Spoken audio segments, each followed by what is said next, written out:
I am a senior student at a small high school in the countryside, where everything seems to be calm and monotonous. Summer has passed, and football has become the hot topic as the new season begins. Our school's football team always performs well, making the Marches a major event in town. One Friday, after school, my close friends Sam, Lisa, and Jenny decided to go watch the game that evening. That evening, the atmosphere became electric as we gathered in front of the school. Sam, with his humorous personality, had planned a fun night with some drinks and snacks. Before the game started, we stopped by a local diner to grab some drinks and light bites. After that, the whole group drove to the stadium, where everyone was eagerly rushing in. The sky began to darken as we found seats in the top row. Our team had started strong, but then began to falter. By the third quarter, the atmosphere grew heavy as we realized that the home team had no chance of winning. Some students left the stands, but we stayed, deciding that we would head to the field after the game to meet the players. Eventually, when the game ended in a crushing defeat, the atmosphere fell silent. The team hurried off the field, while the fans quickly dispersed. We stayed for a bit to soak in the atmosphere. As the lights on the field dimmed, darkness enveloped everything. Only the faint glow of the moon remained, and we decided to venture out a little. Sam, with his humorous idea, suggested that we should head into the woods next to the football field. Lisa and Jenny initially looked worried, but eventually they were persuaded. We climbed over the fence and started venturing deeper into the forest. The air in the woods was cool and slightly mysterious. As we ran into the trees, the sound of our footsteps echoed, and the crunch of dry branches beneath our feet created an eerie symphony. While we were hiding, I suddenly felt an eerie presence. Even though it was dark, I could see a large shadow standing between two trees not far away. My heart raced, and a wave of fear washed over me. Then a woman's voice echoed through the silence. "You shouldn't be here." I turned to look at Sam and noticed that he, too, looked equally terrified. Without hesitation, we immediately turned back and ran quickly to search for Lisa and Jenny. We shouted their names until we found them in a state of panic. They asked us what had happened, and we told them about the strange voice and the shadow in the woods. They looked at us with skepticism, but I knew that this could not be just our imagination. After leaving the woods, I couldn't erase the memory of that voice and shadow from my mind. I didn't talk about it with anyone, fearing that people would think I was crazy. But every time I walked past the forest near the school, I felt like someone was watching me. Summer passed, and I returned to school as a janitor. One day, while I was cleaning, I felt something strange again. I heard an unusual noise in the hallway. When I went to check, I saw a dark shadow standing at the end of the hallway. But when I got closer, there was no one there. After a few days, I realized that strange things continued to happen. There were unexplained noises at night, and I felt like someone was watching me. I went to the principal's office and asked about the strange rumors surrounding the school, but he just shook his head and said there was nothing unusual. But I don't believe it. That voice was very familiar, as if I had heard it before. That night, I decided to stay a little later to finish cleaning up, and it happened again. That strange voice. And in an instant, I saw a woman standing right in front of my classroom in the opposite hallway. She was looking straight at me. I was startled and ran down to the place of the security guard on night shift. I told him to come with me to check the place out. But when we arrived, the girl seemed to have disappeared again. He told me it was probably just a hallucination because I was tired, but I don't agree with that, because I'm sure I can't be mistaken. Eventually, after a long time, I decided that I would not return to school anymore. I could no longer live in this fear and anxiety. The memories of the dark figure in the woods still haunted me, and I wondered if I was truly safe in the school I once loved. From then on, I learned that not everything that happens can be explained, and some things are best left in the dark. I was a 10th grade student when the strange events began to occur. Autumn was at its most beautiful, with vibrant yellow leaves falling, creating a stunning backdrop for my high school. During lunch, I usually just sat with my two friends, Liam and Mike. However, the atmosphere in the classroom was always filled with laughter and noise. One day in astronomy class, a new student walked in. Our teacher, who always enjoyed teasing the students, asked him to introduce himself. His name was Alex. I didn't think much about him until he chose to sit next to me. Alex seemed quite shy and struggled to fit in with those around him. When he sat down, I turned to him and we exchanged glances. "Hi, I'm Sam," I said. Alex didn't respond immediately. He just nodded and looked down at his desk. A strange feeling began to creep in, but I tried to maintain a positive attitude. As we talked more, I started to realize that Alex had odd and crude jokes that made me feel uncomfortable. He frequently swore and shared stories that were inappropriate for our age. While I wasn't particularly sensitive, the way he spoke made me shiver. When lunchtime came, Mike was absent that day, leaving only Liam and me. Suddenly, I saw Alex walk into the cafeteria, heading straight toward our table. Can I sit here? I felt uneasy, but could only nod. Liam looked at me with a skeptical expression, and I understood that he also felt uncomfortable. Throughout lunch, Alex talked a lot, but his stories became increasingly strange. When he began recounting a bizarre experience in the woods, I felt a chill run down my spine. There was a dark figure that followed me while I was walking in the woods, Alex said in a serious tone. Liam and I exchanged worried glances, unsure if he was telling the truth or just making it up.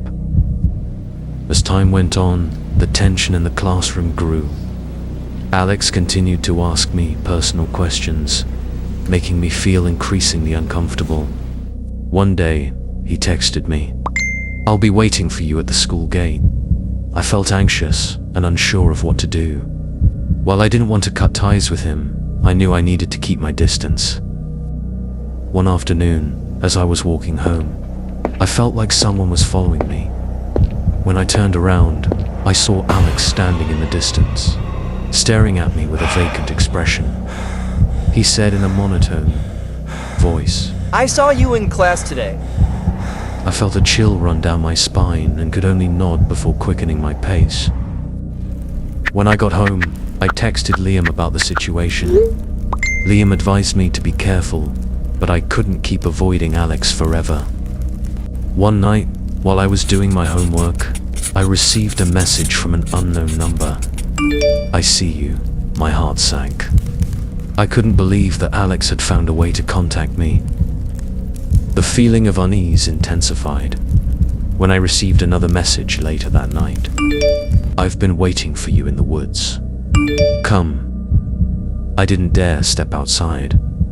The anxiety kept me awake, and throughout the night, I found myself frequently checking the windows and doors, worried that Alex would suddenly appear. The next morning, as I arrived at school, my heart raced at the sight of Alex. He was standing at the school gate, looking at me with an expectant gaze. I tried to avoid looking his way, but the anxiety gnawed at me, making it difficult to concentrate on my lessons. The thought of having to confront him filled me with growing dread. On another afternoon, during recess, I saw Alex standing nearby, talking to a group of other students. He wasn't looking at me, but I felt as though he was watching me from a distance. The unsettling feeling made me consider transferring schools, but I didn't want to do that. After many days of feeling anxious, I decided to go to a teacher and report my concerns about Alex. They conducted an investigation. In one afternoon, I was called to the principal's office. We have searched for information about Alex, but we found nothing to suggest he has ever attended here. What's wrong with you? I felt as if a cold wind had just swept through. Finally, when summer arrived, I decided to enroll in a summer class at another school, hoping that the new environment would help me forget these unpleasant memories. But the long nights still kept me from sleeping peacefully. Every time I heard strange noises, I felt like someone was watching me. This story is not just about Alex, but also about the fear of not knowing what lies ahead.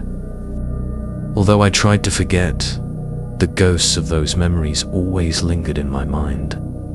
Every time I heard strange noises, the fear rushed back, reminding me that there are things we can never control.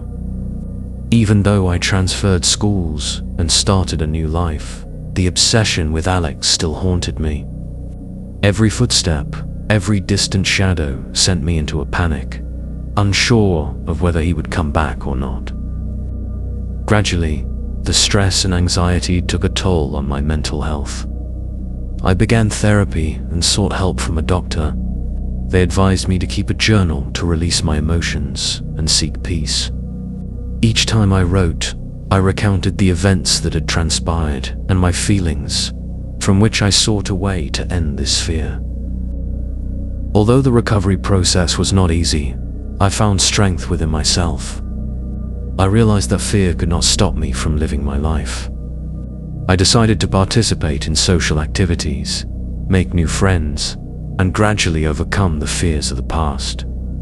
However, the memories of Alex remained in my mind as a lesson about vigilance and personal strength. Sometimes, in my dreams, I still see his figure, but now I no longer feel fear. I have learned to confront my fears and understand that life goes on. I live in a remote countryside area in New Brunswick. At the beginning of September, I entered my 10th grade year, and unfortunately, I had to repeat it. As a result, I returned to school as a 19-year-old student. My high school and middle school are housed in the same large building, so I know most of the students due to the small number of pupils in the school. In the first class, I had a study period. Looking around, I spotted a new face. A student was sitting in the corner of the classroom, whom I had never seen before. I decided to go over and introduce myself. "Hi, I'm Emma," I said. He replied, "I'm Danny. I just moved here." I showed Danny around the school and pointed out where his next class was. But as I was guiding him, I noticed that he seemed a bit strange. Danny started asking me many questions, from how long I had been studying here to what my next class was. However, some of his questions made me uncomfortable, such as, "Can you tell me your address and your Snapchat account?" I was a bit taken aback and decided not to give him my address, but I thought it would be fine to share my Snapchat. In the end, I provided it to him and continued with my day at school. When the English class ended, I walked into a classroom with about 9 students. Sitting in the back row was my preferred spot, and just then, Danny chose to sit next to me. The class hadn't started yet, and everyone was still chatting, and when I looked up, I saw Danny staring at me. It felt as if his gaze was piercing through to my soul. I tried to focus on the lesson, but I couldn't shake off his presence. Suddenly, my phone buzzed, and it was a message from Danny. "Follow me," he wrote. I felt annoyed and didn't reply. A moment later, I saw him stand up and ask the teacher if he could go to the restroom. As soon as he left the classroom, I asked to follow him. As I stepped outside, I saw Danny walking slowly down the hallway, and a sense of unease began to rise within me. I didn't want to follow him, but a part of me felt drawn to do so. I trailed behind him at a safe distance and watched as he entered a dark hallway where there were no classrooms, just closed doors. As I approached the door that Danny had just opened, I felt an unsettling sensation wash over me. For some reason, I sensed that something was off, so I decided to head back to class. However, when I returned, Danny had sent me a strange message. "Why didn't you come in? I'm waiting for you." A chill ran down my spine. That evening, when I got home, I felt as though someone was watching me. I locked the door tightly and felt a little safer. But while I was watching videos on YouTube, my phone received another notification from Snapchat. Someone had just added me as a friend. The username was, "Why didn't you come in?" I blocked that account immediately, but a few minutes later, another message arrived. "I can see you." I panicked and looked out the window, but I saw no one. A wave of fear washed over me. I called my mum, but no one answered. A little while later, my phone buzzed again. This time, it was a message from Danny. "I'm standing in front of your house." My heart raced, and I ran to the window to check, but I still saw no one. Hearing a knock at the door, I cautiously asked, "Who is it?" It's me, Danny. I felt like millions of mosquitoes were buzzing around my head. The name Danny echoed like a haunting sound, sending chills down my spine. I didn't dare to open the door. I just stood there, frozen in place, my mind racing with confusion and fear. Finally, I couldn't take it anymore. I ran to the phone to call the police. "I need help. There's someone following me." I whispered in fear.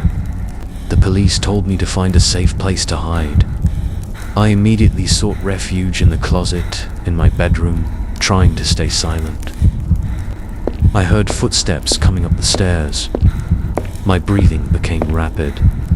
After about 10 minutes, the sound of police sirens filled the air. The front door opened, and I heard the police calling out. Is anyone in there? I quickly opened the door, and they escorted me outside. They searched the house and found no one, but they confirmed that the window in my room had been broken. The police discovered signs that someone had entered the house and rummaged through everything. Some of my belongings were in disarray, and a few electronic items had gone missing. The strangest part was that they found footprints leading from the window to my desk, where I had been sitting doing homework just minutes before. After the investigation, the police reported that the intruder had escaped before they arrived. Although the incident had occurred, the feeling of fear still lingered. I decided not to stay at home any longer and packed a few items to stay over at a friend's house. When I got to Jack's house, I recounted the entire incident to him. Jack and I talked all night about the strange things I had encountered. I couldn't stop thinking about the coincidence between Danny and the odd messages. There seemed to be an unexplainable connection. The next morning, I received a message from the school regarding a student suspected of causing trouble. My heart stopped when I saw Danny's name. I didn't know if he had been arrested or not, but the fear inside me never subsided. In the following days, I avoided everyone, not wanting to interact with anyone. Even with a good friend by my side, the anxiety lingered. The story about Danny and those terrifying events had become a part of my life, making me realize that not everyone we meet is trustworthy. In truth, I learned a valuable lesson about vigilance and fear. The games, the memories, and the strange events continued to haunt me, ensuring I would never forget what had happened. Now, every time I put on my headphones to play games, I feel as if something is lurking, as if someone is waiting for me in the darkness. I live in a small town in northern Delaware, and things were pretty quiet until I started my 10th grade year. I wasn't lucky enough to avoid repeating this year, returning to school as a 19-year-old student. Our high school isn't big and is designed in an open style, with all the classrooms located in a single building. Therefore, most people know each other, especially during the early days of the school year. On the first day, I had a study period at the beginning.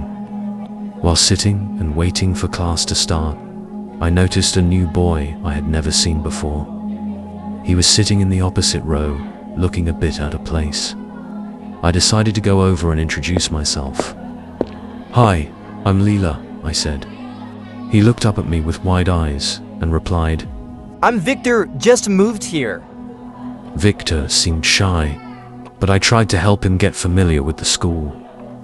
We chatted for a while, and I noticed he asked a lot of questions about the school, the classes, and even about my personal life.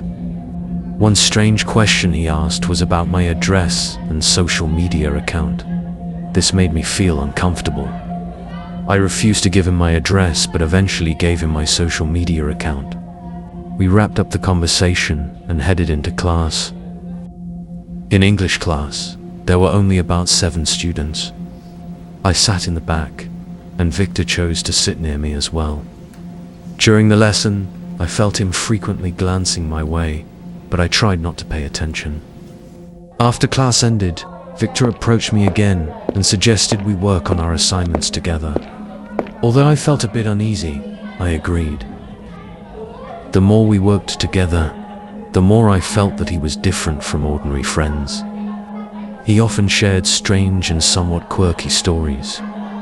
Victor seemed oblivious to the oddness in his tales, and each time he spoke, I felt a chill run down my spine. By the end of the class, we exchanged phone numbers, something I would soon regret. After school, I went home and sat down to play video games. But while I was relaxing, suddenly a message popped up from Victor. "I'm standing outside your house." I felt a chill run down my spine and couldn't understand how he knew where I lived. I decided not to respond and locked the door tight. Anxiety swelled within me, and I couldn't stop thinking about this strange boy. By evening, I heard a knock on the door. My parents weren't home, and I felt terrified, unsure whether to open it. I had no idea if Victor was actually standing outside. The knocking stopped, and instead, the doorbell rang. I panicked and decided to call my friends for comfort. They advised me to call the police, but I felt too scared to do that. Finally, I decided to peek through the peephole. But when I looked out, I saw no one. A heavy feeling settled in my chest as I thought about what could happen. I pulled out my phone and dialed 911. Just as I was on the call, I suddenly heard a sigh and a faint noise outside my bedroom window. My heart stopped, and I backed away, too afraid to breathe loudly. The police arrived very quickly afterward. They checked the area and asked me to open the door. After confirming that there was no one outside, they inquired about Victor. For the first time, I spoke about his strange behavior and how he had been constantly watching me. The police took my information and left, but I felt anxious knowing he was still out there somewhere nearby.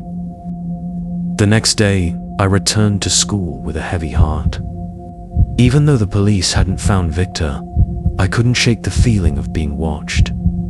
In class, everything seemed normal until I spotted Victor sitting at another desk. Whenever I glanced over, he would grin in a creepy way, sending chills down my spine.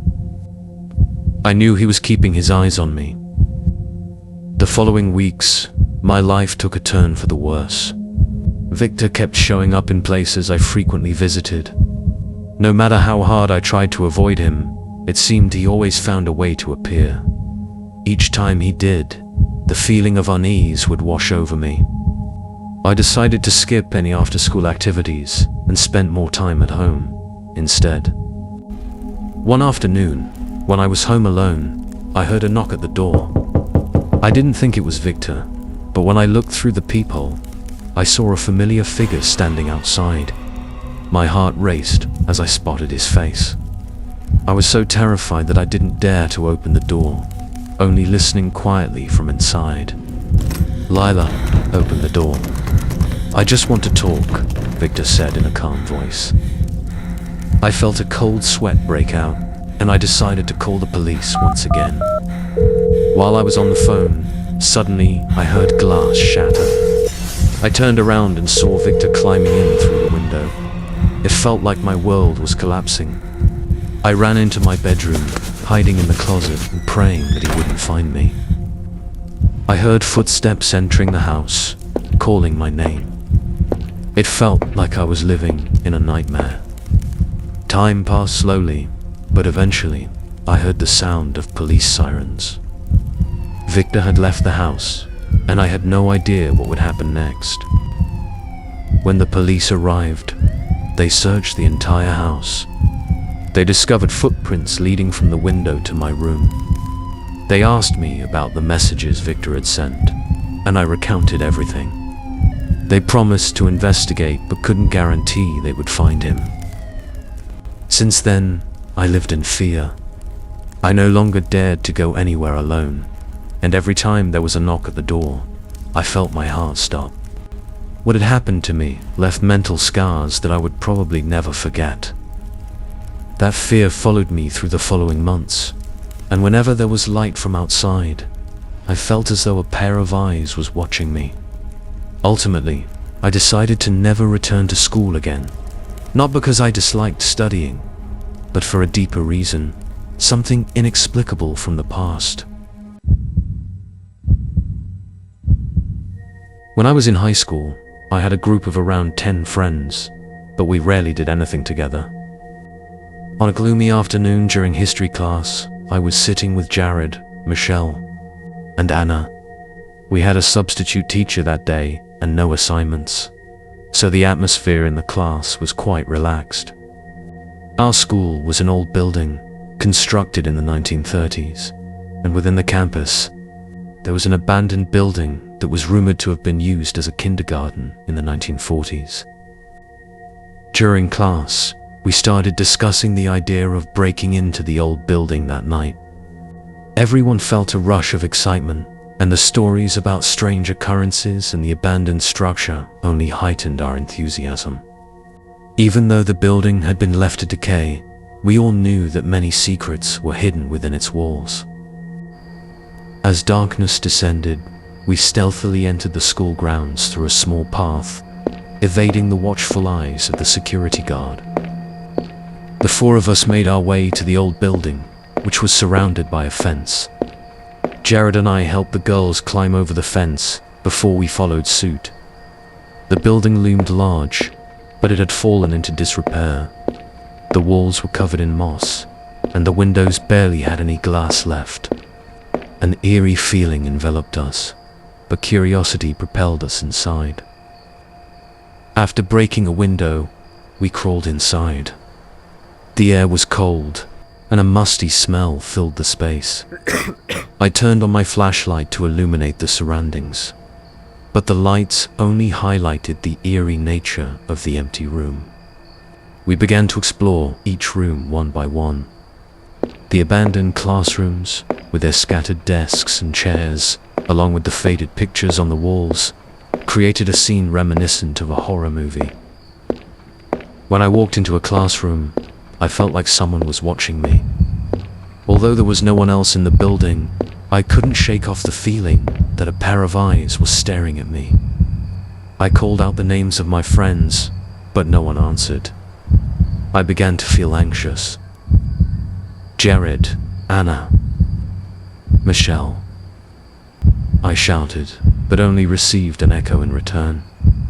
While searching for them, I heard a faint whisper, like someone was talking. I followed the sound of the whisper to another classroom. When I entered, there was no one inside, but the window was wide open and a cold breeze blew in. When I turned back, I saw Jared standing in the doorway, his expression uneasy. He asked, Did you hear that?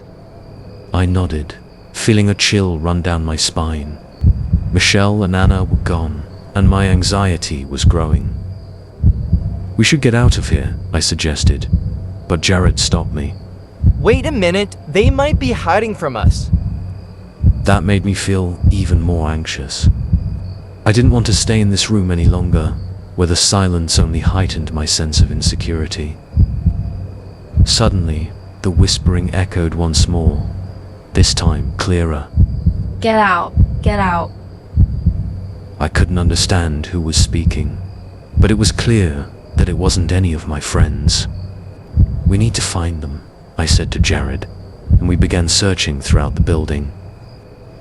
We entered each classroom, our calls echoing in the empty space.